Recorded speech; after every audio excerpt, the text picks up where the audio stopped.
Olá, minhas amigas e meus amigos, aqui é Rodrigo Oliveira e esse é o podcast COSEMES Debate, o programa que mantém o gestor municipal de saúde atualizado nos principais temas da política de saúde no Brasil e no estado do Rio.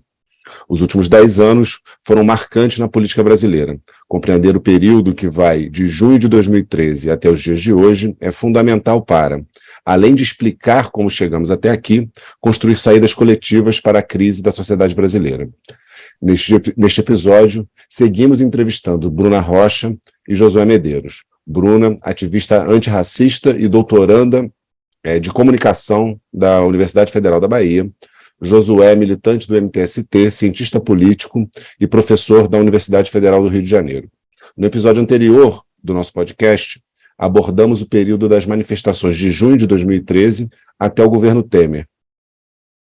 Agora abordaremos a campanha eleitoral de 2018 e o início do governo Bolsonaro. Vamos lá. É praticamente impossível compreender o contexto das eleições de 2018 sem abordar a ofensiva da Operação Lava Jato contra Lula e o PT, que tem seu auge na prisão do ex-presidente. O que vocês destacariam deste processo?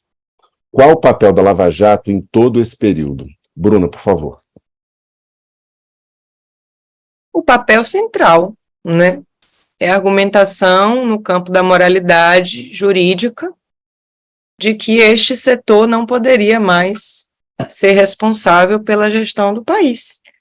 Então, é central, sem a Lava Jato, até porque Lula era o candidato favorito, mesmo com toda a crise, tinha ali uma memória inabalável de um real do dia a dia das pessoas, de uma memória recente, né, de uma vida que era melhor do que estava, e por isso mesmo, apesar de toda a criminalização, Lula ainda despontava como candidato favorito. Então, tirar Lula da cena, tirar Lula do jogo, foi basicamente a condição sine qua non para que Bolsonaro se elegesse. A Lava Jato elegeu Bolsonaro, né? Toda a operação ali foi a grande campanha para Bolsonaro. Não vai dizer que foi a campanha publicitária dele, que não tinha nenhuma genialidade, quer dizer, só criminosa, né? De atuar ali nos grupos de família, mas a gente pode falar disso mais à frente.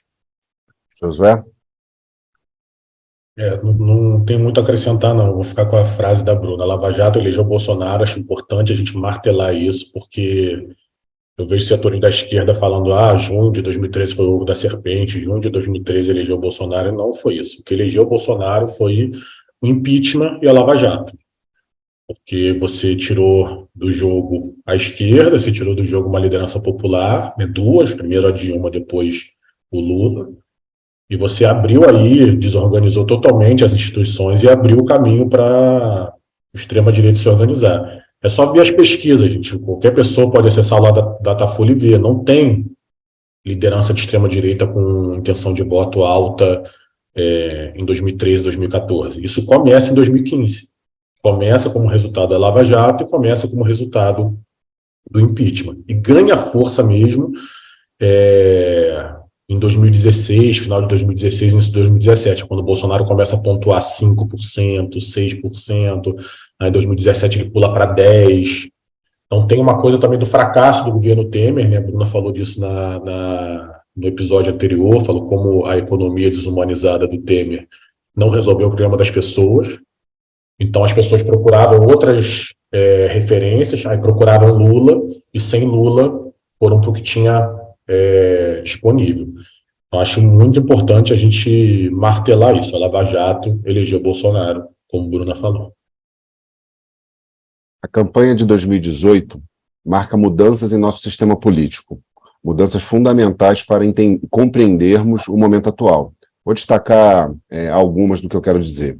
A queda do PSDB como partido dirigente da direita brasileira, na polarização com o PT, e o surgimento de uma extrema-direita como fenômeno político, eleitoral, mas principalmente social, mudando qualitativamente a polarização até então predominante na política brasileira.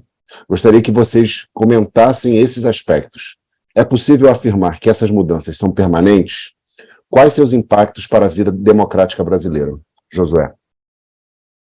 Olha, Rodrigo, eu vou voltar um pouquinho antes de você já falar dos resultados. A eleição de 2018, ela foi marcada por duas violências políticas que a gente precisa registrar também, falar. A gente que é, né, de esquerda não pode deixar isso ficar apagado. É o assassinato da Marielle e a prisão do Lula. Sem essas duas violências políticas, a gente não entende a eleição de 2018. E não é coincidência que sejam duas violências políticas, né? Uma contra uma mulher negra, que era uma liderança jovem em ascensão, que tinha sido um fenômeno de votos em 2016 e que estava fazendo um baita mandato, e um homem nordestino, né, que representava, Marielle e Lula representavam justamente os dois setores do nosso povo que a nossa elite queria acabar. E queria acabar com os direitos, queria tirar da política e acabou com a violência, né? Então, você matar uma vereadora é muito grave, né? E aí, sendo uma mulher negra, isso potencializa muito. E foi no contexto da intervenção militar no Rio de Janeiro.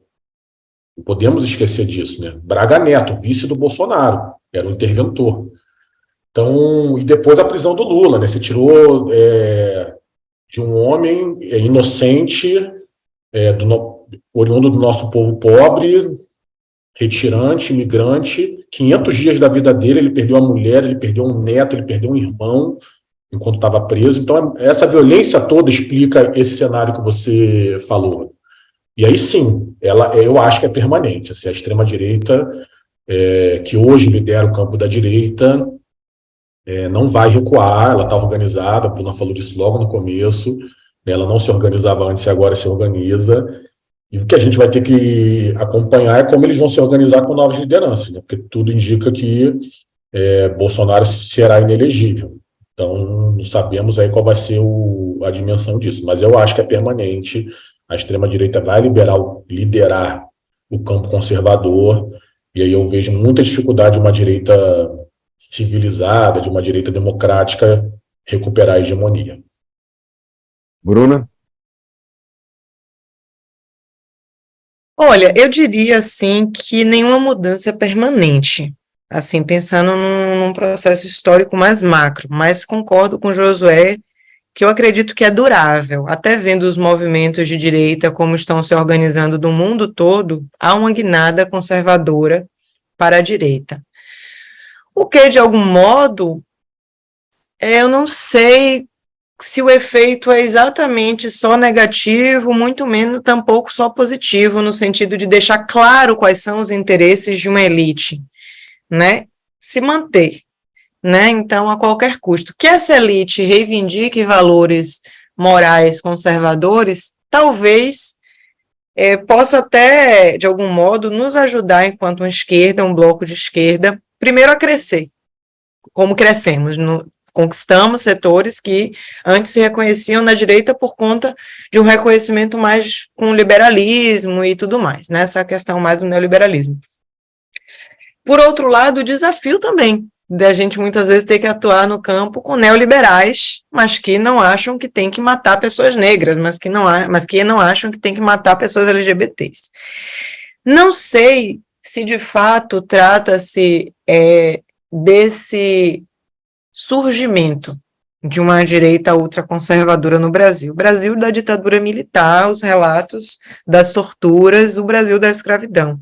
Sempre houve. O que ocorreu na República, me parece, foi esses setores que sempre foram conduzidos por classes dirigentes, por setores dirigentes perversos, sempre, né? Mudou de cara, mudou de roupagem, né, ali na Constituição, justamente porque tinha que mudar, porque o Brasil, em suas bases, clamou pela República. O Brasil, em suas bases, clamou pela Constituição. Havia uma força política ali também incontornável, de movimentos negros e da base da população brasileira que já estava insatisfeita e já não suportava conviver com os destroços da ditadura. Então, houve ali um reposicionamento político, mas com anistia. Então, são os mesmos cívicos lideranças cívicas da direita, que, por outro lado, consentiu com a anistia. Então, o que se tem é a troca de posições entre os civilizados, mas que consentiram com a anistia, e depois aqueles que, de fato, defenderam o torturador e a tortura e a ditadura, mas acho que esse pensamento conservador sempre esteve ali e sempre esteve nas práticas das instituições que defendem essas classes dirigentes. Sempre esteve marcadíssimo nas práticas da polícia, sempre esteve marcadíssimo nas práticas do machismo e do feminicídio, sempre esteve marcadíssimo nas práticas da LGBTfobia. Esse dado moral conservador sempre esteve nas práticas das instituições brasileiras, né? E esses médicos, por exemplo, que vão para a rua gritar e xingar médicos negros cubanos, são os que distratam pessoas negras diariamente no sistema de saúde brasileiro. Então o que se tem mais é muito mais um escancaramento do que um advento, na minha leitura. Em linhas gerais, como vocês caracterizariam o governo Bolsonaro? Bruna. Tem um conceito da psicanálise que é pulsão de morte. Então, para mim, o governo Bolsonaro é pura pulsão de morte. E a pulsão de morte faz parte da vida. Eu acho que o voto em Bolsonaro, eu diria aqui, eu escrevi aqui, o voto é uma instância instável, tão instável quanto o sujeito. Os sujeitos são muito instáveis. Eu acho seria muito injusto e cruel com Lula dizer que ele é uma liderança correlata a Bolsonaro, mas teve migração de votos, muitos votos que iriam para Lula foram para Bolsonaro. Como se explica isso? Se não, como um grande tiro no pé, um grande palavrão. Então, o eleitor, o sujeito, ele é capaz de fazer isso, ele é capaz de apostar no abismo para ver se alguma coisa acontece. E eu acho que a eleição de Bolsonaro teve esse componente aí, que é um componente ainda difícil de falar, porque tem algo aí da pulsão de morte, tem algo aí desse ressentimento, tem algo muito pulsional nessa eleição de Bolsonaro e depois em todo o governo, marcado por destruição, marcado por esse elogio à morte, por esse desprezo à vida, né, que se confrontou para piorar com a contingência de uma pandemia, e eu só poderia definir desse jeito, assim, para além, então é a morte das instituições, né, então ele entra para necrosar por dentro o Estado, para que esse projeto que ele acredita, que é de uma ditadura, porém, do mercado, então, é o autoritarismo combinado com o neoliberalismo, né, o que há de pior de ambas as vertentes, e para isso ele precisa desidratar o Estado. Então, ele está ali dentro para dizer, não confiem em mim, confiem em Deus, na família, em mim, mas não nessa estrutura aqui. E é assim que ele se mantém, de algum modo, mesmo, né, como uma sombra para nós, mesmo após sua derrota. É assim que depois de tudo, só para concluir, que tem se provado aí do que ele faz, a gente ainda vê mais bolsonaristas calados do que arrependidos, do que de fato mudando de opinião, porque ele mantém alguma liderança sobre essas pessoas. Muito interessante. Josué? Eu vou começar essa resposta na mesma linha da Bruna, mas contando uma experiência que eu passo no concurso da FRJ no final de 2018. Então, durante a eleição, eu era professor substituto da FRJ, né, com um salário muito baixo, estava procurando outras coisas e estava dando aula, nessa época, para servidores públicos do estado do Rio de Janeiro. E aí são servidores públicos que são dessa faixa que ganha de 2 a 5 salários mínimos, ou de 5 a 10 salários mínimos. Mas mesmo quem estava nessa faixa de 5 a 10 salários mínimos ganhava mais para 5 do que para 10. Né? Então, esse setor médio mesmo do Brasil, não é a classe média, mas esse setor médio. E aí na aula, né, eu obviamente não consegui esconder meu posicionamento político, nem tentava, também isso a gente aprende que tentar esconder é pior, E aí você tinha ali uma minoria, que era de esquerda, uma minoria, que era bolsonarista, que era exatamente isso que o Bruno falou, ficavam calados, não aguentavam minha aula, então nem vinham para o diálogo, mas uma maioria que é exatamente isso que ela falou do abismo, e eu uso outra expressão, porque eles falaram isso, a expressão que eles falaram, que era desespero. Teve um ou dois alunos que falaram assim, professor, eu estou desesperado, e momentos de desespero pedem medidas desesperadas, por isso eu vou votar no Bolsonaro. Então, era bem impressionante isso. E aí essas pessoas acreditavam que o governo do Bolsonaro não seria o que foi. Eu acho que isso é a coerência do Bolsonaro nessa pulsão de morte, né? Ela pegou um certo eleitor que estava desesperado, ele também não queria isso, então ele se assustou. Então, teve um recuo aí da popularidade do Bolsonaro e depois ele perde a eleição, muito porque ele foi muito coerente nessa pulsão de morte que Brunan apresentou aqui para a gente tão bem. E isso, talvez, né, muita gente esperava. Ele vai se eleger com esse discurso, mas vai governar um pouquinho mais, entre aspas, normal. E o Bolsonaro ele foi eleito para não ser normal, né? Esse é o ponto. Para fazer um outro tipo de arranjo, como eu falei no episódio passado. Então, acho que a gente passou por 4 anos muito duros, né? Todo mundo perdeu muita gente querida de várias dimensões, pandemia, ou pela fome, ou pelo desespero, né? Ou pela violência política, e vai ser uma marca, e que a gente não repita o erro que a nossa sociedade cometeu ali na virada dos anos 70, dos anos 80, que a Bruna trouxe aqui, de simplesmente fingir que nada daquilo tinha acontecido, porque vai acontecer de novo se a gente não enfrentar, né, de frente. No início de 2020, a humanidade passou pela maior emergência sanitária do último século, a pandemia de Covid-19.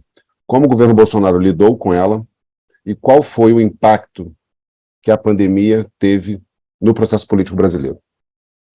Josué. Olha, como o Bolsonaro lidou com a pandemia, acho que a gente sabe, né, negacionismo, ele foi contra as medidas de isolamento social, contra a vacina,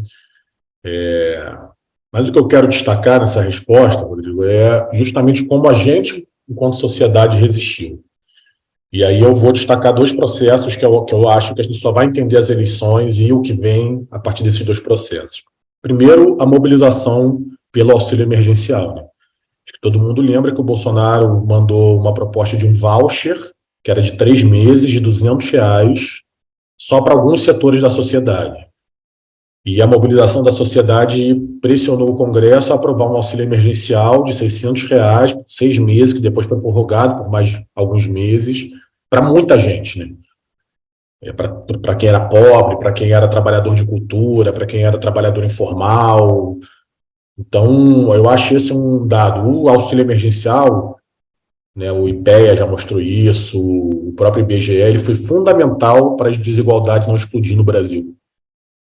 Porque aquela grana ali, né, garantiu que muitas pessoas não passassem fome e continuassem consumindo, pagando luz, pagando gás, pagando a Netflix, porque quem estava em casa tem que ter alguma cultura, né, algum lazer, mesmo que não seja algo que a gente elogie, enfim, aí é outra discussão. Então, esse é um dado. E o outro dado foram as mobilizações da nossa sociedade para alimentar o nosso povo. Eu vou citar 2, mas tem muitas outras, né? O MTST lançou o projeto das cozinhas solidárias, tem mais de 40 no Brasil, que é pegar, ocupar um lugar, montar uma cozinha e distribuir comida. Por quê? Porque a gente viu no território que a gente estava distribuindo cesta básica e tinha muita família que não tinha como pagar o gás. Então não adiantava distribuir a cesta básica. Então a gente começou a cozinhar, né? E a Coalizão Negra por Direitos lançou a campanha Tem Gente com Fome, Dá de Comer, que arrecadou, junto, né, o MTST e essa campanha arrecadaram milhares de toneladas de alimento que diminuíram essa chaga que é a fome. Então, eu acho que esse governo, né, o enfrentamento da pandemia foi marcado pelo negacionismo de um lado, do governo, mas por uma reação da sociedade que veio da base. E é isso que eu quero marcar. Teve lá também processos institucionais, a gente vai falar disso, mas essa coisa da base, de baixo para cima, que é o que eu acho que é o que a gente tem que prestar mais atenção daqui para frente. Então é isso, negacionismo, primeiramente, de negar a gravidade. Depois, inanição. Não agir quando deveria estar na linha de frente do combate internacional, liderando, se o Brasil tivesse uma liderança naquele momento, com a capacidade tecnológica, científica e política que o Brasil tem, com todas as soluções que o próprio território estavam apontando, como Josué bem mostrou, toda a inventividade que o nosso povo teve para sobreviver a essa pandemia, num cenário político devastador, né? Tanta demora para a vacina, então teve esse período também de inanição. E depois, oportunismo. Oportunismo de aproveitar uma política que, na verdade, foi uma conquista, de se aproveitar e transformá-la no seu principal eixo de campanha, né? Então, é isso, assim, houve essa devastação, foi uma devastação, foi devastador, né, para nós a pandemia, e em muitos sentidos é outro fenômeno, outro acontecimento que a gente ainda vai demorar um pouco para entender os seus efeitos. Para fechar o episódio, mais alguma coisa que vocês gostariam de destacar sobre o governo Bolsonaro, Bruno? Eu já falei, mas eu quero repetir. Eu acho que tem algo aí na relação com Bolsonaro, com esse governo, com essa escolha e com esse pensamento que submergiu no Brasil, que saiu do armário, que tem uma relação profundamente pulsional e sexual. Eu acho que a pauta da LGBTfobia é central, ela é um grande laço entre Bolsonaro e diversos setores. Ela é como se fosse uma aliança fundamental. Essa é a minha impressão de pessoas próximas, inclusive, que eu soube depois que votaram em Bolsonaro e que eu não podia imaginar. E eu pensei, onde é que essa figura se encontra com Bolsonaro? Tem muito uma relação mesmo com... E aí, de onde eu penso hoje as coisas, muito do ponto de vista do sujeito, muito do ponto de vista da psicanálise, eu acho que as pessoas, às voltas com suas próprias questões, desencaixadas com o mundo em transformação, se agarrou ao pai conservador, ao imbrochável, que por mais que pareça uma piada, é um mito que sustenta o ideal de muita gente. Bom, eu vou complementar. Acho que Bruna está apresentando uma perspectiva da subjetividade e eu vou apresentar agora uma perspectiva institucional. Eu coordenei em 2022 uma pesquisa chamada Revogaço, que a gente pesquisou 20 mil normas infralegais do governo Bolsonaro, decretos, portarias, instruções normativas, resoluções. E a gente lançou um relatório, foi uma pesquisa coordenada pela Fundação Lauro Campos e Marielle Franco, do PSOL, e pela Fundação Rosa Luxemburgo. E o que sai dessa análise, gente, é que tinha um projeto ali de destruição. Um projeto completo. Eles tentaram destruir as instituições e os nossos mecanismos de políticas públicas em todas as áreas. Todas. Eles destruíram todos os conselhos, por exemplo, que é algo que todo mundo sabe, mas eles inviabilizaram, acho que muitos gestores que estão nos escutando sabem disso, a transferência de dinheiro fundo a fundo, por exemplo. Na assistência social foi devastador, acho que na saúde menos. Mas na assistência social foi devastador. Cortaram, não tem mais dinheiro para CRAS, para política de população de rua. Então tem a pulsão de morte mesmo, é isso. Vamos matar essa população de rua, não tem que acolher. Teve ondas de frio nesses anos, não sei se vocês lembram, né? Então foi muito devastador. Era um projeto, não era uma coisa assim, a gente brinca nas redes sociais, Bolsonaro é burro, um monte de meme. Tinha um projeto de destruição e nas instituições confirma essa pulsão de morte que Bruna trouxe. Muito obrigado mais uma vez, Bruno e Josué. Esse foi o nosso COSEMES Debate. Fique ligado, no próximo episódio seguiremos debatendo a conjuntura política brasileira com Bruna Rocha e Josué Medeiros. Quero agradecer a atenção de todos, um forte abraço e até logo. O COSEMES Debate é uma realização do Conselho de Secretarias Municipais de Saúde do Estado do Rio de Janeiro, COSEMES RJ. Apresentação e roteiro, Rodrigo Oliveira. Apoio e edição, equipe de comunicação do COSEMES.